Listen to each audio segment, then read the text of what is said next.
क्या किसी इंसान का सीधा सादा चेहरा उसके अंदर के छिपे जहर को छुपा सकता है? क्या प्यार का वादा भी किसी की मौत का बहाना बन सकता है? नमस्ते दोस्तों, मैं हूँ निशा और आप देख रहे हैं द मिडनाइट क्रॉनिकल्स। आज की कहानी एक ऐसे शख्स की है जो न तो गैंगस्टर था, न डॉन, ना ही कोई माफिया गैंग का हिस्सा, बल्कि बस एक स्कूल टीचर था। एक ऐसा आदमी जो बाहर से तो पूरी तरह मासूम लगता था, पर उसके अंदर छुपा हुआ था एक सीरियल किलर। वो शादी का वादा करता था और फिर दे देता था मौत। आज की कहानी है मोहन कुमार की, जिसे अब पूरी दुनिया साइनाइड मोहन के नाम से जानती है। तो आइए सबसे पहले जानते हैं कौन था मोहन। मोहन कुमार कर्नाटका के उडुपी जिले का रहने वाला था। पेशे से वो एक साइंस टीचर था। पढ़ा लिखा था, एकदम नॉर्मल सा, और नॉर्मल लोगों जैसा दिखता भी था। ये इंसान स्कूल के बच्चों को पढ़ाता था, एक जिम्मेदार शिक्षक था और एक फैमिली मैन। लेकिन ये मोहन कुमार पहले से ही 3 बार शादियां कर चुका था। उसकी तीनों पत्नियां जिंदा थीं और अलग अलग जगहों पर रहती थी, और उसने अपनी किसी भी पत्नी को नुकसान नहीं पहुंचाया कभी भी। मोहन अपनी लाइफ में कुछ ज़्यादा सफल नहीं हुआ था। उसे ज़्यादा सक्सेस नहीं मिली थी, बहुत ज़्यादा। उसे जॉब से निकाल दिया गया था। बिज़नेस स्टार्ट करने की उसने कोशिश की, लेकिन उसे बिज़नेस में भी काफ़ी नुकसान हुआ और उसके ऊपर काफ़ी ज़्यादा कर्ज थे। शायद यही वजह थी जिसने उसे इस दलदल में धकेल दिया। उसने एक पूरा प्लान बनाया। उसकी नज़र थी उन औरतों पर जो अकेली थीं, सोसाइटी ने जिन्हें किनारे कर दिया था, विधवा, डिवोर्सी, या फिर जिनकी शादी की उम्र पार हो चुकी है। ये वो औरतें थीं जो प्यार और सहारे की तलाश में थी, और मोहन इसी तलाश को अपना शिकार बनाता था। वो अखबारों में, न्यूज़पेपर्स में शादी के ऐड देता था और ख़ुद भी शादी के एड्स स्कैन करता था। वो खुद को एक गवर्नमेंट ऑफिसर बताता था, या फिर कभी कोई रिटायर्ड बैंक मैनेजर बताता था, और कभी कभी बोलता था कि मेरा बिजनेस है। उसका मोटिव था लोगों का विश्वास जीतना, शादी का सपना दिखाना, और फिर उसी सपने को वो जहर भरी हकीकत में बदल देता था। एक ऐसी ही औरत थी लक्ष्मी, नाम बदला हुआ है। तो एक ऐसी औरत थी लक्ष्मी जो कि 28 साल की तलाकशुदा औरत थी। अपने मम्मी पापा के साथ रहती थी और वहाँ से अपना जीवन दोबारा से शुरू करने का सपना देख रही थी। एक दिन उसने अखबार में एक मैट्रिमोनियल ऐड देखा। गवर्नमेंट ऑफिसर, 45 इयर्स, स्टेबल नौकरी थी और शादी करना चाहता था, और उसको डिवोर्सी या फिर विधवा औरत भी मंजूर थी। उसने जवाब दिया और फिर शुरू हुआ हफ्तों का बातचीत का सिलसिला। मोहन ने खुद को काफ़ी ज़्यादा सेंसिटिव, डिवोशनल, स्पिरिचुअल और एक अच्छा इंसान दिखाया, और उसने बोला उसको कि मैं जानता हूँ कि हमारी सोसाइटी में डिवोर्सी औरतों को कैसे देखा जाता है, लेकिन मेरे लिए ये सिर्फ दिल का रिश्ता है जो कि इम्पॉर्टेंट है। और लक्ष्मी को ये बातें बहुत अच्छी लगती थी, उसको बहुत सुकून मिलता था। कुछ वीक्स के बाद मोहन ने उसे मिलने के लिए बुलाया और उसे बोला, हम मंदिर में शादी कर लेते हैं और फिर उसके बाद तुम्हारे घर वालों को मना लेंगे।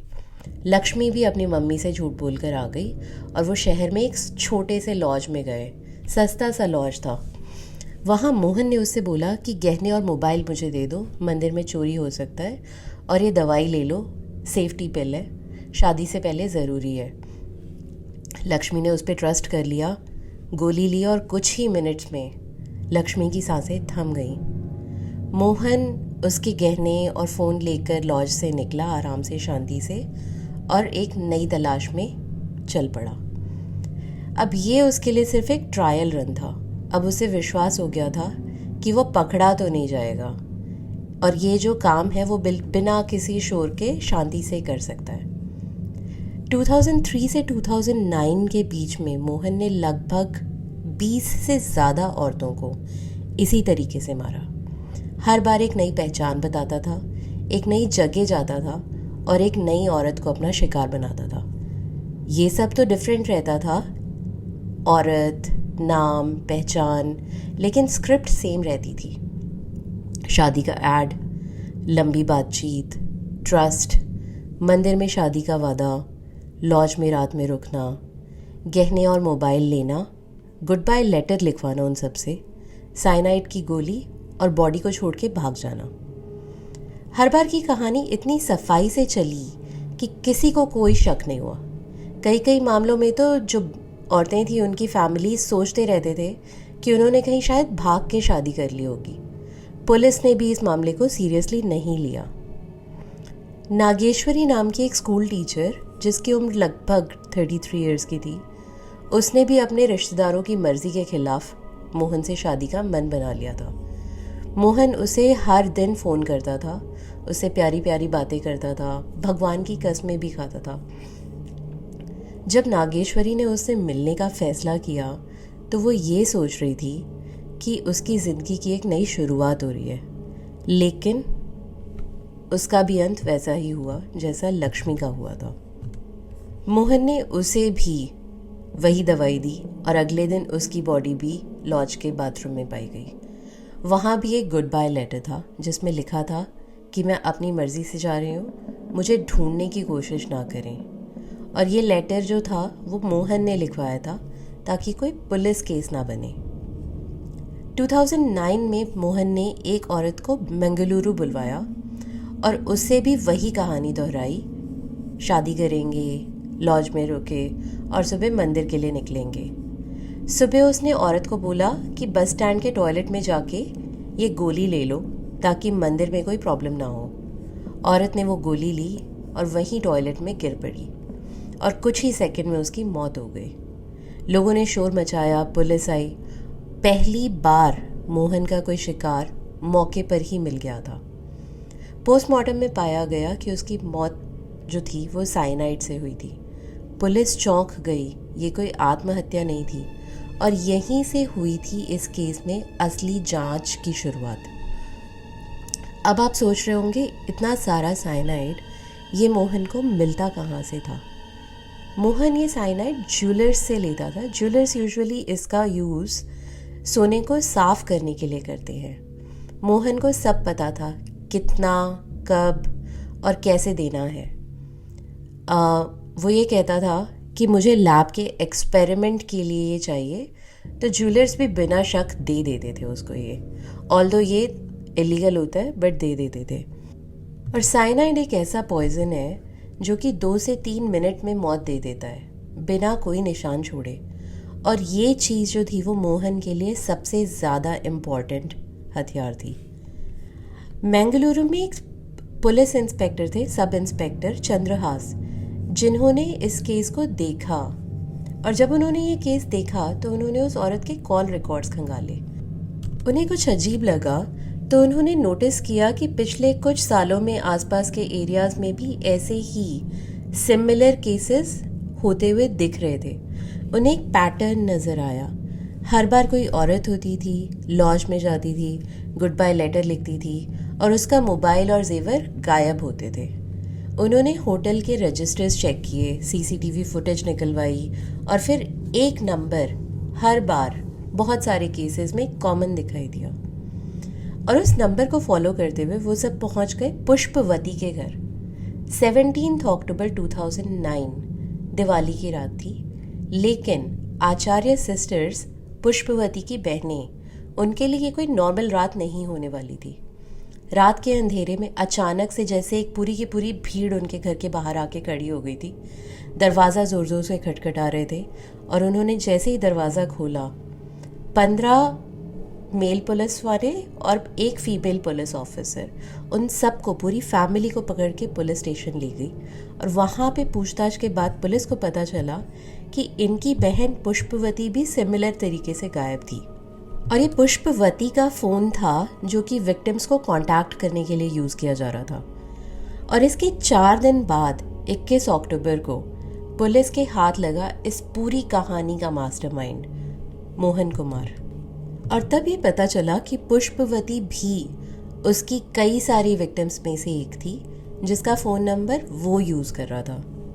जब पुलिस ने उसे ट्रैक किया था उस समय भी वो एक और औरत से शादी की बातें कर रहा था। सेम सिस्टम, मीठी बातें, मंदिर की कस्में, लॉज की बुकिंग एट्सेट्रा एट्सेट्रा। उस औरत का नाम वगैरह तो कुछ सामने नहीं आया, लेकिन कॉल रिकॉर्ड से पता चला था कि वो औरत भी मोहन पे पूरी तरह भरोसा कर चुकी थी ऑलमोस्ट। और अगर ये जो अरेस्ट है उसमें कुछ भी दिन की देरी होती तो शायद उस औरत का नाम भी इस लिस्ट में शामिल हो गया होता। लेकिन इस बार पुलिस पहले पहुंच गई और यहाँ से पता चलता है कि मोहन कभी खुद से रुकने वाला नहीं था। उसे किसी का कोई डर नहीं था, कोई ख्याल नहीं था। उसके फ़ोन, डायरी और होटल रजिस्टर से जुड़े दस्तावेज़ों से उसका पूरा खेल का जो था परतें खुल गई। मोहन पे कोर्ट में 20 हत्याओं का आरोप लगा। 3 मामलों में उसे फांसी की सज़ा सुनाई गई, जो बाद में कुछ केसों में उम्र कैद में बदल गई। वो कोर्ट में बैठा रहता था, बिल्कुल शांत, ना कोई गुस्सा, ना उसमें कोई गिल्ट था, ना वो बिल्कुल घबरा रहा होता था। अगर साइकाइट्रिस्ट्स का माने तो उनके हिसाब से इसमें एंटी सोशल पर्सनैलिटी डिसऑर्डर है। उसको दूसरों की फीलिंग्स को कुछ समझ नहीं आता, वो सिर्फ खुद के बारे में सोचता है। और यहाँ पे ये याद रखना ज़रूरी है कि मोहन पागल नहीं था, वो पूरे होश में था, प्लानिंग से काम करता था। मोहन की कहानी सिर्फ एक सीरियल किलर की कहानी नहीं है, ये कहानी है उस सोसाइटी की जहाँ अकेली औरतों को कमज़ोर समझा जाता है, जहाँ उनकी तकलीफ़ को इग्नोर किया जाता है। हर बार जब कोई पुलिस वाला कहता है कि लड़की भाग गई होगी, हर बार जब उनका फैमिलीज जो हैं वो चुप हो जाती हैं, ऐसे एक किसी मोहन को मौका मिलता है। हमें अपने आसपास के लोगों की परवाह करनी होगी, सवाल पूछने होंगे, और सबसे ज़रूरी बात, आंख बंद करके किसी पे भरोसा नहीं करना चाहिए। तो दोस्तों, ये थी साइनाइड मोहन की कहानी। एक ऐसा आदमी जो बाहर से तो नॉर्मल दिखता था, लेकिन अंदर से किसी राक्षस से कम नहीं था। अगर आपको ये वीडियो अच्छा लगा तो लाइक करें, शेयर करें और हमारे चैनल को सब्सक्राइब करना ना भूलें। मैं हूँ निशा और मैं मिलूँगी आपसे एक और सच्ची कहानी के साथ। तब तक सोचते रहिए और खुश रहिए।